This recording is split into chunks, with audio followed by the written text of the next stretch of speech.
Two meet on a mission, and although belonging to different organizations, up getting romantically drawn to each other. Hello and welcome back to our channel iSky. Today we are going to do a recap of the anime series called Love of Kill. Episode 1. An assassin and bounty hunter arrive at the parking lot and eliminate their first target. They know that their mission is important, and they must complete it. They shot the target until death, and the guy in the suit realizes that they are out of bullets. The lady points the gun at that guy, who realizes that he is the only one out of bullets. He told the lady to call it a truce and toss his gun toward her, but he knew that she would never dare shoot him as he walked towards her. The lady decided to stop him, but he managed to pin her to the ground. She was impressed by how he stopped her from using a double pistol. He put her to the ground as if he wants to kiss her and realizes that he has never seen her around. He asks the lady if she was a bounty hunter since he knew how the assassins around the town looked. The guy believes that the lady must be a new bounty hunter and tells her not to get involved with dangerous work since her beauty doesn't suit that. He told the lady not to do that again since her parents might be worried about her. The lady was surprised when the assassin took a picture of her and asked her to tell him her name. He apologizes that he didn't appropriately approach her since he tried to flirt with her. He also told her it was rare for him to get a chance to talk with the girls, but the lady acted like she was not interested and decided not to tell. The guy insists that she give him her name, but they end up getting separated. In the morning, Shadow receives a message from her boss, who tells her that he warns her not to act independently.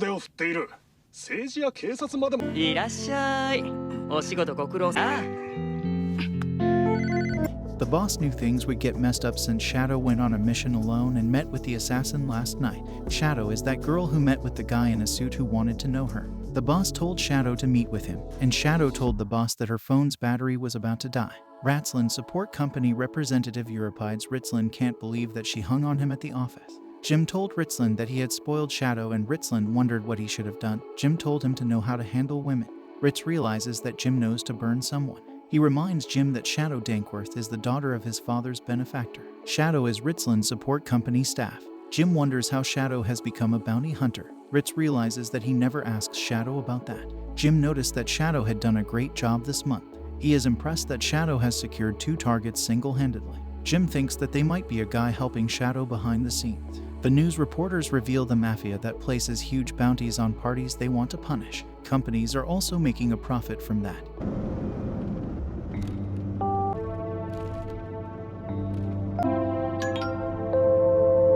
And the government allows that to happen.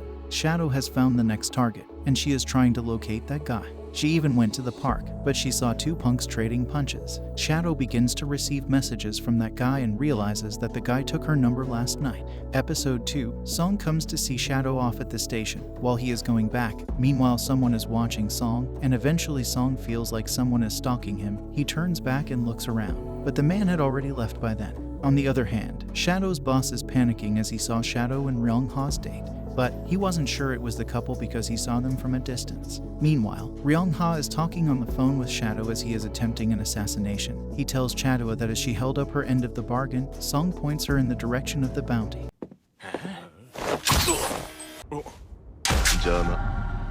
When Shadow opens the storage, she finds the guy is dead in a storage facility. There's also a woman tied up in the storage space, very much alive. Meanwhile, Song Ryung-ha goes to the man who is the employer of Shadow's bounty firm. Song Ryung-ha kills that man and soon Shadow gets a call from her boss, who tells her to come to the headquarters as soon as possible. He also tells her that their employer is dead. After the phone call, Shadow throws the body in the trunk. The woman climbs in the backseat, and they hit the road. They have to go back to HQ because the guy that issued the bounty is dead. While driving down the road, she gets a phone call from an unknown number. Shadow doesn't pick up this call as she knew it was Song Ryan-ha.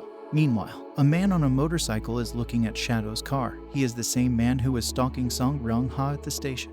And soon motorcyclist attacks the vehicle. Shadow rams into the motorcycle, throwing the mystery man off the bike. But before she can do this, the motorcyclist shot out the tires. Shadow loses control of the car and is about to run into a semi. She swerves to avoid the semi and goes right off of a cliff. Shadow survives the fall, but her passenger died.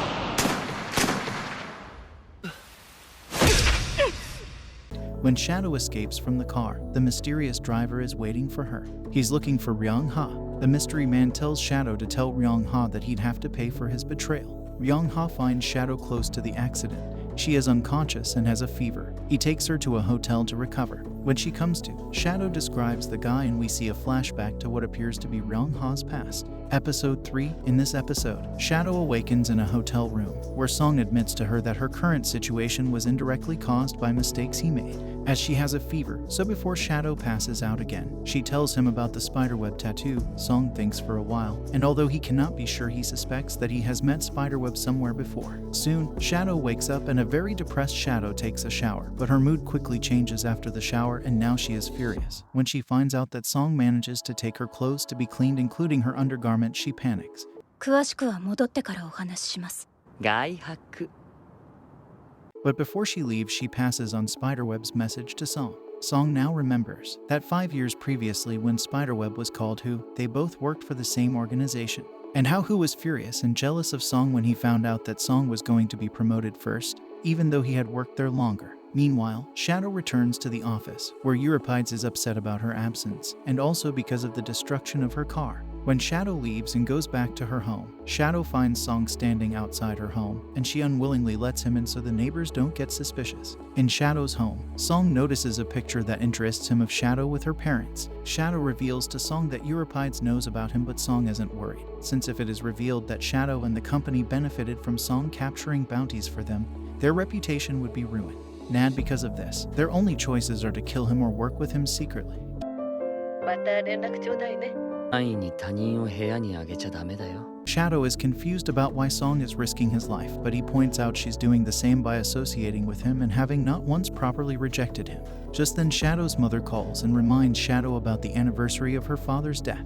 Episode 4. Shadow visits her father's grave while her mother meets Euripides, a friend of the Shadow's from childhood. Shadow's mother asks Euripides that if he remembers, he used to come here with his father a lot, and Shadow and Euripides used to play a lot. She then asks him of his age and says that she thinks he will be of the same age as Shadow. Euripides tells her that his age is 25.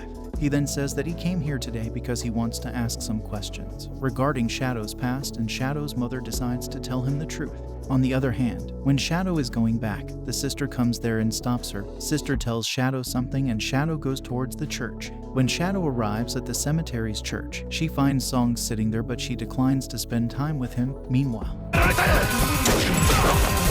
何人いる on outside the church, 3 men attack the church. On the other hand, Song and Shadow didn't know about this, and when Shadow tries to leave, Song follows her, and just then, they hear some noises and footstep of people. Shadow and Song figures out that something was wrong, so they hide behind the door. And as soon as those people try to come inside the church, they attack them. Song kills 2 and interrogates the third. The third man tells him that he doesn't know who sent them. He only told the third man that there will be only a girl in the church and their target was her. After learning that the target was Shadow, not him, Song kills the man and looks back, but he finds Shadow missing. Meanwhile, Shadow rushes to find the church's missing nun, and she soon finds Ho, who is holding the nun hostage while sitting on top of Shadow's father's grave. He tells Shadow to drop her weapon. Then he tells her to get her hands behind her back and to drop her knees. Shadow listens to him, and just when Hu was about to handcuff her, Shadow takes out her stun gun and attacks him. But to her surprise, it didn't work on Hu, and despite fighting back, Hu easily knocks Shadow unconscious.